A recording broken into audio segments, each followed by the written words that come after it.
Hey guys, welcome back. It's Claytano. Thanks so much for tuning in as always. And today's video is the much anticipated and long awaited Nat 5 tier list. I do have a couple disclaimers to explain before we get into today's video, just because tier lists are very subjective, and I know that there's going to be a lot of questions, a lot of comments. Please, if you have any comments, drop them down below. This is a video to prompt discussion around certain units and their abilities. Obviously, I have not played with every single one of these units on the list, and however, I've just given my best assumption based off of what I've heard from other people who have those units, what I've read from the skills, and my general idea of how good I think the unit can be once it's fully max awakened 15 and fully skilled. Keeping in mind that almost any monster in the game, if it is fully skilled and max 15 awakened, it's going to be better than another monster that's not. Almost every time. So you could take like an S tier, S plus tier unit, not skilled, not awakened. It's going to be worse than like a B or F tier or whatever you want to call it. So with that in mind, I would say disclaimer, if you're looking at this to see which unit you should build, it's not necessarily for that. This video is to give you guys an idea of what monsters could be the best, may or may not be. However, if you have materials or monster pieces enough to max 15 awaken a monster, that might be a good start for where you should start building that monster, especially if you don't have another 5-star that's fully skilled max awaken 15. So food for thought as we get into today's video. Love to hear all your guys' comments and questions regarding how I set this up.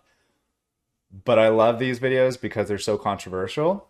And I think, like I said, it prompts discussion. So please start the discussion in the comments below. I'd love to hear more from you guys on what you guys think. Also, there will be an ongoing discussion in my Discord channel. I'll leave a link in the description below. You guys can check that out, discord.gg/Claytano. Once you join, there will be a channel on the left-hand side called SW Chronicles. Lots of good information going on there, lots of good discussion. This is where I find like a lot of my information on monsters, because these people, there's now I think hundreds, if not thousands of people in the Discord who have all different types of monsters. I was just talking to a guy today who had Artemil, Trinity. I know a lot of other people that have these like rare LD Nat 5s that is just kind of, cool and good information to have. So you guys can continue the conversation in the Discord. I found this tier list. This is like I found a tier list template on Tier Maker, and it had every single monster from Sky Arena up till June 2021. There is no Nat 5 tier list maker for Summoners War Chronicles specifically, because some monsters that are 5-stars in Sky Arena are not, or some monsters that are 4-stars in Sky Arena aren't 5-stars in Chronicles. So based on the pictures alone, hopefully you guys can still understand, like if you have no experience with Sky Arena in the past and you guys are just playing Chronicles, one, I don't blame you. Two, I think you guys can still have an idea of which monster it is, because the pictures look fairly similar, if not, exactly the same. The only other thing that I want to say before I get into this is that I wasn't able to find a Wind Sylph picture in this tier list. So if you guys see it, let me know, because I don't. So instead I used a Wind Sylphid as the Wind Sylph for this tier list. But if you can see a Wind Sylph picture in here, I'll update it and I will change it. I'm not going to leave a link to this in the description below. You guys can surely screenshot it and do all of that. The reason why I don't want to leave a link to it is because I'm always going to be updating this and creating a more accurate version as we go along and as we learn more about the game together. And I don't want this to be like an end all be all, because it's Certainly got room for adjustments as the game changes, as there's more monsters added, and as there is more information. So, with that said, I'm going to briefly go over the list. I'm not going to go over every single monster, but I'm going to go over some of my favorites and a little bit of the reasoning as to why there's certain monsters in certain places.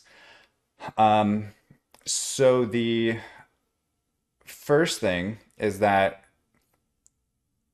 in the D column here, we have a good amount of monsters. This doesn't mean that they're bad per se. It just means that they're worse than all the other monsters. They could be definitely used in certain situations, PvE content, even PvP content. Again, if they're max awakened, 15A, and fully skilled, they can definitely destroy people who don't have, 15A max skilled monsters. So keep that in mind as well. And yeah, I'm going to continuously say that throughout the entire video, so that way you guys cannot possibly skip over it and not hear me say it. So, okay, to get into the monsters, I took a pretty good amount of time making this. I looked at every single skill, went based off of what I've tried myself personally, what I've heard people using. Again, it's just Nat 5s, it's not Nat 4s. I will come out with more tier lists for Nat 4s, Nat 3s, and stuff if you guys want. But realistically, I mean, those are, I think they're pretty boring. I like the Nat 5s better, especially like LD Nat 5s. So the one thing that like really surprised me as I was going through everything, and you guys will note that LD monsters are all at the top of the list. And I don't know why that's, well, I do know why that surprised me. And first off, let me talk real quick, backtracking just slightly, sorry. As far as the colors are concerned, I went based off of rune coloring for, normal, common, what is it? Hero, not, that's not hero. It's rare, hero, legendary. And then I made it S plus tier just because I felt like I needed more separation for the monsters. And yeah, that's just kind of how I organized it. S plus tier is all LD Nat 5s.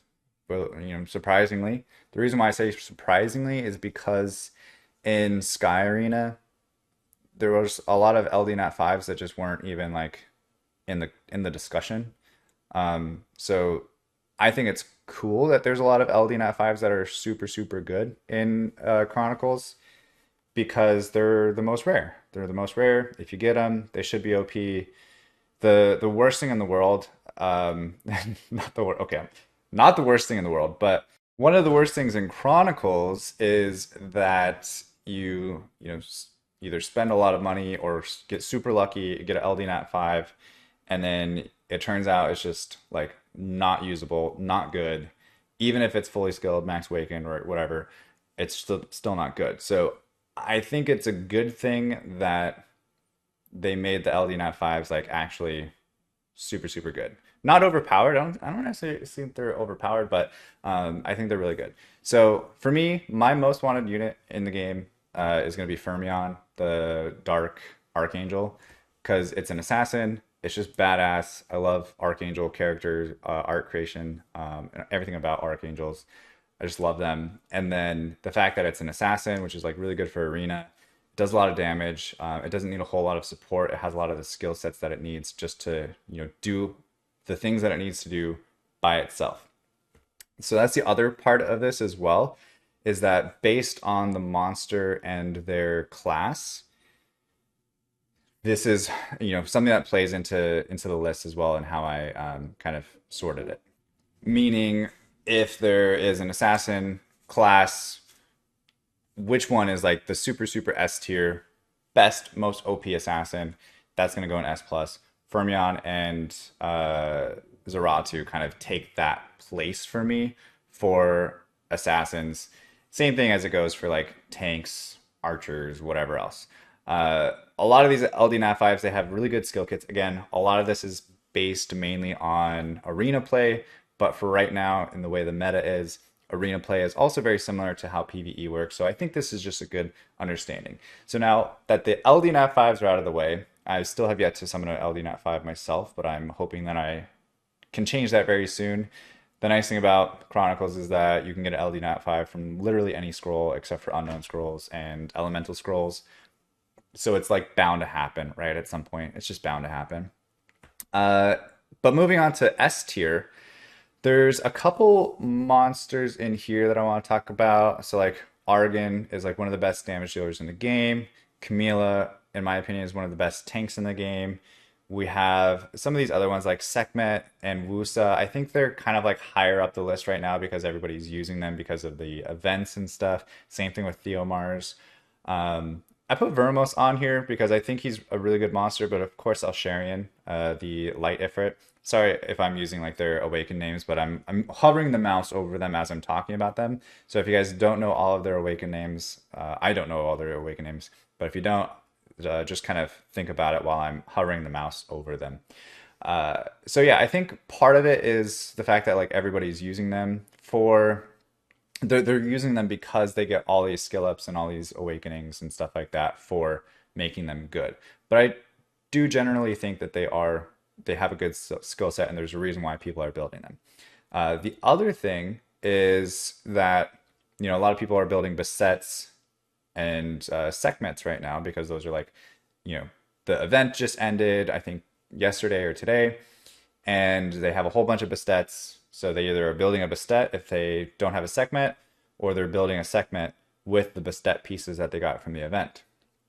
I would say that the pairing of Sekhmet and Wusa, so Fire Desert Queen and Water Pioneer, is just like the better version of Fire Pioneer and Water Desert Queen.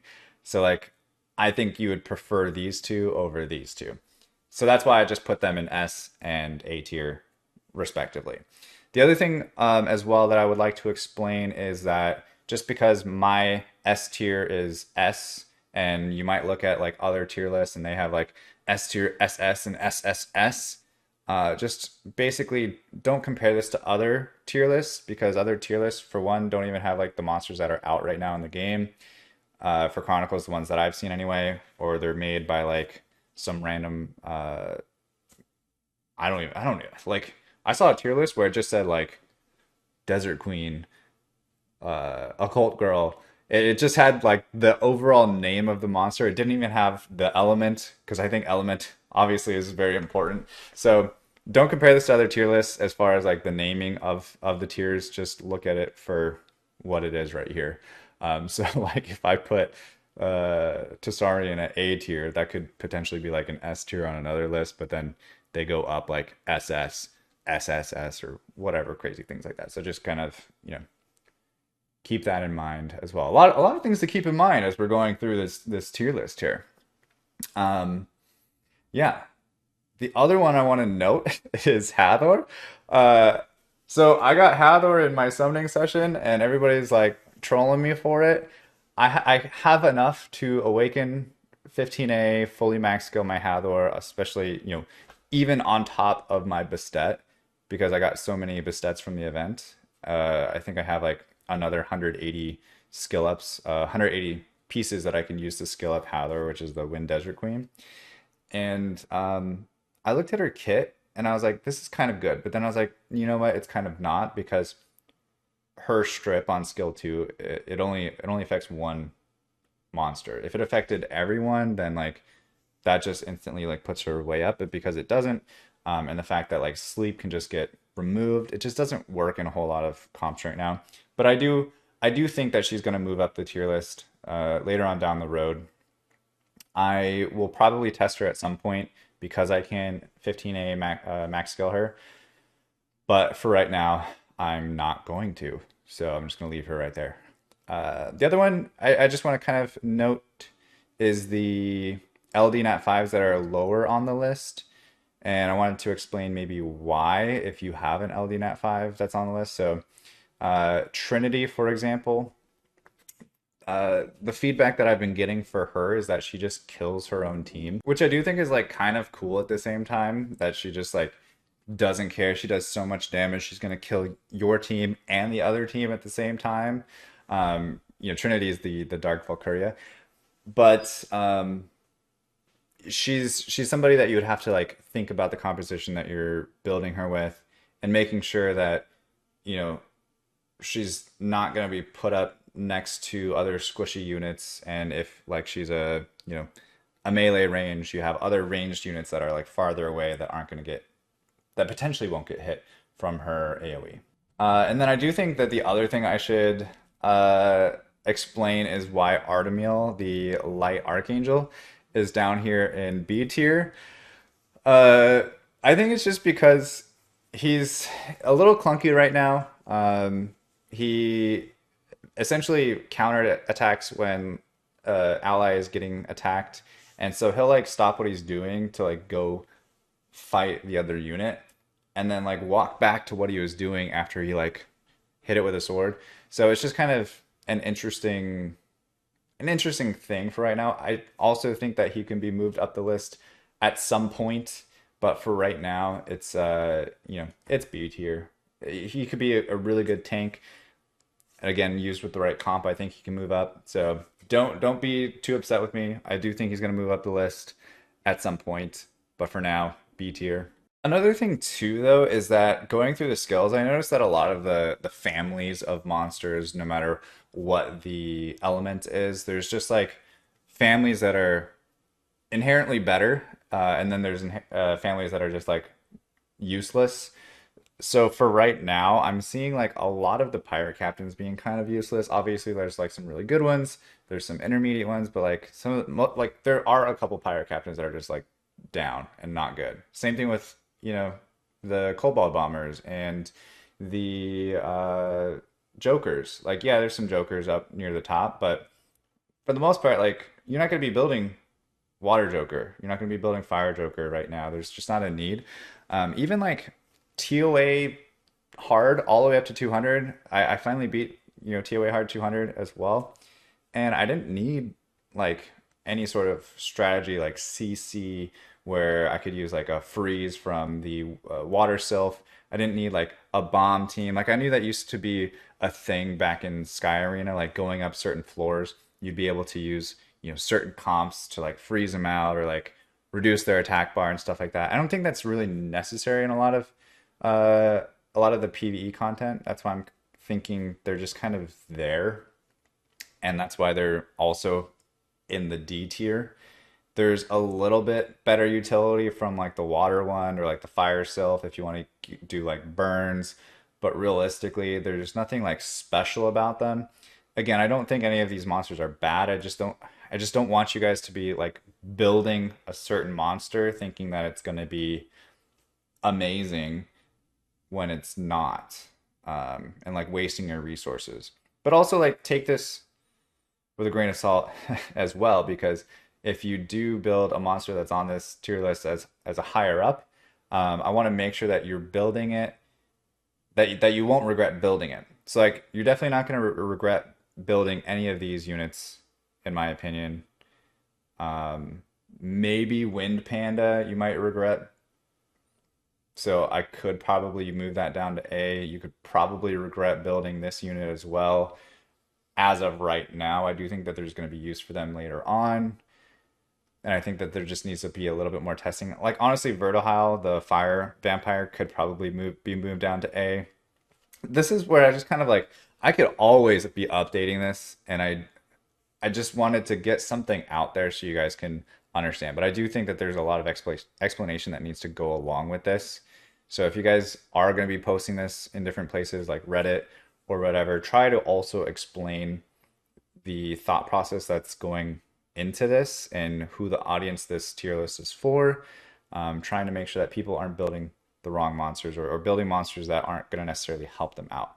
I do think that, you're not going to regret building Tessarian, Chiwu, Bastet. All these monsters are really good, but I couldn't put them on the same level as S, and I couldn't put these, guys on the same level as S plus.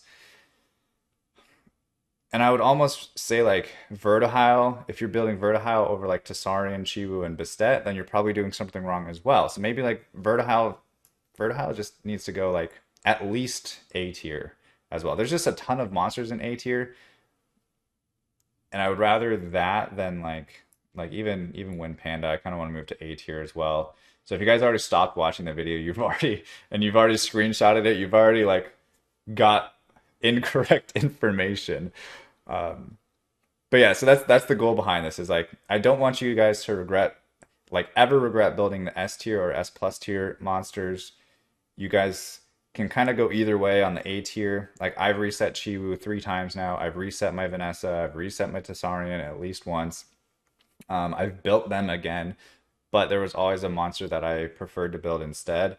I built a Galleon, reset him. I think I have. So I have a friend, Genderlicious, who has both of these. Is not currently building them, but does use them for like spires and stuff like that. I have people who have the dark one that don't necessarily like.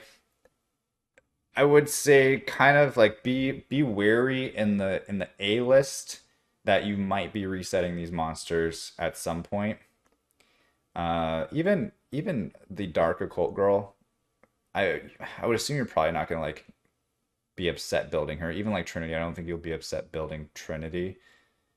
I could probably even move this up to S tier just because it just does so much damage. But as you get into like B tier, you're probably your chances of resetting this monster after building it is like pretty high. I reset my Delphoi. I did not build a Common even though the wind Ifrit, even though I can definitely build a fully max skilled 15A a Common from the event. I'm not building that. I have a couple like I have pretty much all these monsters as well, except for I don't have Artemeal. I would probably build Artemeal if I had him, just because it's an LD95 and it's cool, and I love Artemeal. He's one of my favorite monsters in the game, just in Summoner's War world in general. And then you get down here, and it's like you're probably just not gonna build these right now. I just don't see you guys building like C or D tier. So if we look at it in terms of are you gonna restore slash reset this monster? Absolutely not in the top. Like 90% sure you're probably not, unless you built it prematurely and didn't have like the correct awakenings and skill ups. It's kind of like a 70% chance that you'll not reset it, right? This is a 90% chance that you'll not reset it, 70% chance that you'll not reset it. This could be like 50-50 or even lower, like 40% chance that you'll not restore it. And then these will get like, you're probably going to restore these. Like if you waste materials into these monsters, you're probably going to be upset with the outcome. I think that's a good like overall way to look at it. And just that's as the game stands right now, where a lot of the players are at, what content is out currently, what you're going to be using certain monsters for. That's including arena, raids, TOA, spires, like everything, right? I think that's a good way to look at this. So I'm actually just going to leave it at that. I'm not going to talk much longer. I'll kind of leave this list as it is. Would love to hear you guys' thoughts because I know there's going to be a whole lot of thoughts. And yeah, super interested. I'll probably get on stream at some point throughout this week to talk about it as well. If you guys don't follow me on Twitch yet, it's twitch.tv/Claytano.